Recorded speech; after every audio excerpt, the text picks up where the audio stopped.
The Holy Order of Northshire Clerics, 1 year after the Dark Portal. Combat against the Horde was a brutal affair for Stormwind. The wounds inflicted by the orcs' mighty weapons could cause a human to bleed out within minutes. One of the great sources of hope on the battlefield was the group of clerics who risked their lives to heal soldiers wounded in combat. The Holy Order of the Northshire Clerics had its members accompany every Stormwind patrol and battalion into the fray, just as they had in wars past. These clerics traced their roots to the Church of the Holy Light in Lordaeron. Long ago, they had established the Northshire Abbey in Stormwind had become a critical component of the kingdom. The clerics had been present on the battlefield of various conflicts, including the Null War and the war against the Gurubashi. In some cases, their compassion had even granted them safety on the battlefield. The clerics were known to heal wounded gnolls and trolls in the past. Such was not the case with the Horde. The orcs ruthlessly targeted every cleric they found, knowing that these healers could return a wounded human to battle. Many of the clerics died. Without armor or weapons, they could do nothing against the Horde's fury. Despite mounting losses among their ranks, the clerics never hesitated from joining the battle. Their bravery became legendary among Stormwind's forces. Humanity and the Holy Light. Sacrifice and courage were among the founding principles of the Church of the Holy Light.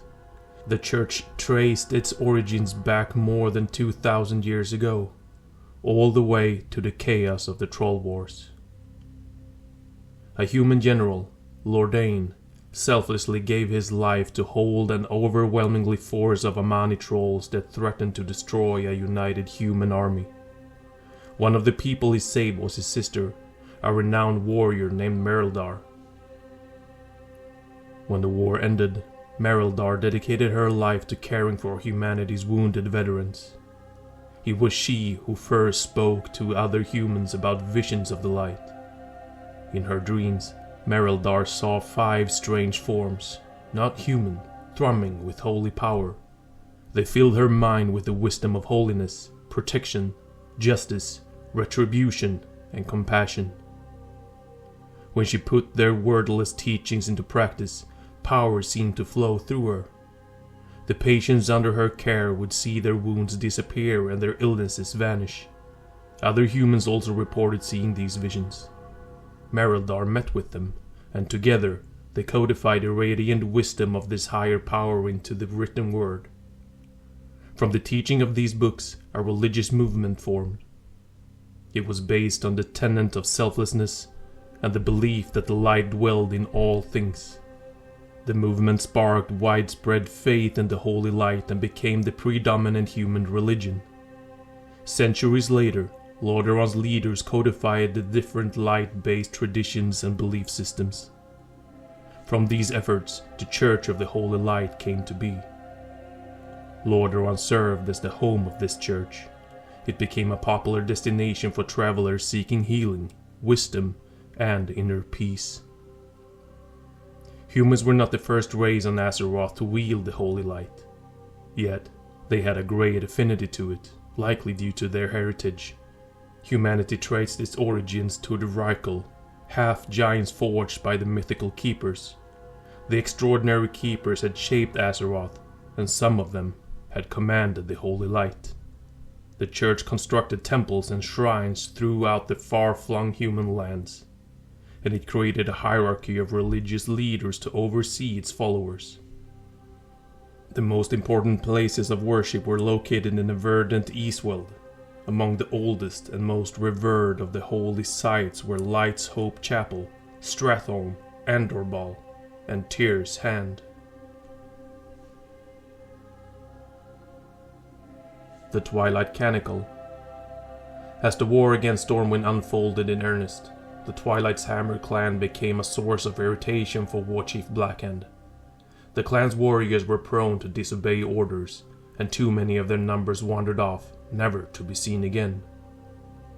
Blackhand considered making an example of them and erasing the entire clan from existence. the ogre mage Cho'Gall intervened. He had been acting as the Twilight's Hammer's de facto leader, and he offered to become their official chieftain in order to keep them in line. The warchief let him try, and he was pleasantly surprised to discover that Cho'Gall was able to end their disciplinary problems almost overnight. The Twilight's Hammer became obedient, effective soldiers, and Blackhand put their past mistake out of his mind. Cho'Gall's success lay with his deep understanding of the Twilight's Hammer and their beliefs. They were a clan attuned to dark energies, a people who worshipped the power of the void. The moment they'd arrived on Azeroth, they had heard the void's call louder and clearer than they had ever had. There were creatures of shadow here, terrible beings of chaos and entropy, imprisoned in different locations but still alive and yearning to corrupt Azeroth. The Twilight's Hammer were hearing whispers of the ancient old gods. These beings dwelled in enchanted prisons deep below the earth. Discovering them had overwhelmed the Twilight's Hammer, driving the orcs into a state of sheer ecstasy. This was seen by the clan as a sign of destiny. The Twilight's Hammer had found the place where they belonged, the place where they could bring about the hour of twilight. The presence of the old gods had a profound impact on Cho'Gall. Though he had believed that the void was a powerful force, he had cared little for the Twilight's Hammer's mad ravings about the dark gods. Now, he had proof of their existence. Cho'Gall agreed to help the fanatical clan enact its apocalyptic prophecy, and it brought its members under control with one simple notion. He told them that the hour of twilight was not far off, and that the Horde's success would be the best way to bring that moment to fruition. Until then, they needed to keep up appearances with Warchief Blackhand and obey their true masters in secret. The clan agreed. The old gods seemed pleased with the Horde's lust for war and destruction, so it was no great sacrifice to proceed with the conquest of the world. As the weeks passed and Cho'Gall attuned himself to the old gods, he branded the Twilight's Hammer's prophecies into the skin of the pale orcs. He then cut off their flesh to form pages, creating a book that codified teachings about the void. This book, the Twilight Chronicle, would become a source of power and motivation for the followers of the old gods for decades.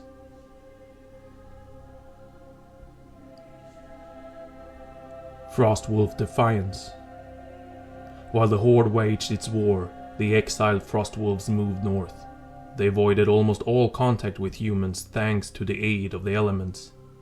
Shortly after the Frostwolves arrived at their new home, the Alterac Mountains, Draka gave birth to a boy whom she would name Go'el. This should have been a beautiful moment for Draka and Durotan. Instead, it filled them with horror. Their son's skin was green. He was infected with the orc's blood curse. For Durotan, this was the last straw. Gul'dan's pact with his masters had damned the orc race for all generations. He decided he would no longer stand by and do nothing about the dark forces controlling the Horde, no matter the consequences. Neither could Draka. Durotan and Draka told the Frostwolves to remain in the mountains and carve out a new life while they went back to the Horde to reveal the truth. The chieftain, his mate, and their new son, Go'el, made the treacherous journey south. Drekthar called on his shamanic powers to send word to Orgrim Doomhammer. The elemental spirits whispered in the Blackrock warrior's dreams, revealing to him that Durotan was coming south and that he wished to meet at the edge of a land known as Loch Modan. Orgrim did not tell Blackhand of the meeting. Like Durotan, Orgrim had become wary of fell magic, Gul'dan, and Warchief Blackhand. He deplored the banishment of the Frostwolf clan, seeing it as further proof that the Horde's leadership was corrupt. He had also learned of the Shadow Council's existence, and he considered the order dishonorable and manipulative. Orgrim pretended to set up a scouting mission that took only a few trusted guards to Loch Modan, where Durotan was waiting. The Frostwolf chieftain showed him Go'el and explained everything he had uncovered. the mysterious warning he had received before the orcs had gathered at the throne of Kil'jaeden, his theory that Gul'dan was in league with some dark force that was bent on manipulating the Horde. All that he knew. Orgrim was shaken, but he was not entirely surprised. He told Durotan about something he had seen in recent weeks. The fell energies from Draenor were creeping out of the dark portal and into the black morass. Soon, this world would be as dead as the one they had come from. Durotan, Draka, and Orgrim agreed that Gul'dan and Blackhand needed to be dealt with at all costs. Orgrim would return to the Horde alone and play along with the leadership's plans for the moment. He urged Durotan and Draka to take shelter in the north until he sent word to them. Orgrim commanded his guards to accompany the Frostwolves on their journey home and keep them safe. That was a mistake Orgrim would regret to his dying day. His guards were not loyal to him, but to the Shadow Council. The guards had heard every word between Orgrim and his visitors. They decided they didn't need Gul'dan's permission to eliminate the Frostwolves. Clearly, he would want Durotan, Draka, and their child dead. After traveling north for several days, the guards fell upon Durotan and Draka. The Frostwolves fought bitterly against their attackers, killing one of them. But the remaining guards struck down Durotan and Draka, and Go'el was left to die in the frigid cold. Miraculously, the child survived. A day after his parents were murdered, a hunting party led by Adelas Blackmore, a human noble from the northern stronghold of Durnhold Keep, came upon the grisly scene. It was rather shocking proof that the war reports out of Stormwind were credible.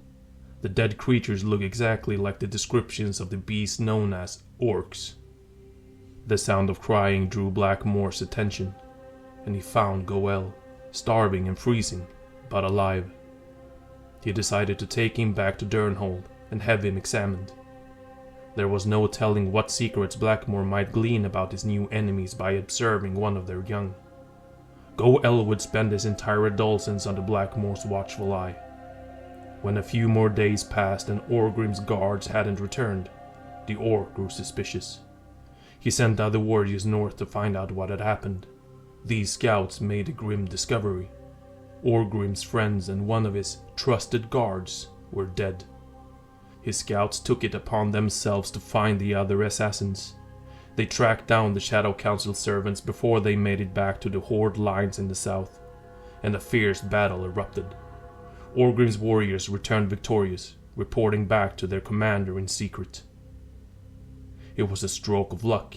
If Gul'dan had heard about Durotan and Orgrim's rebellious intentions, he would have had the Blackrock orc's throat slit in the night. Orgrim was determined to avenge his friend and his people, but he bided his time, waiting for an opportunity.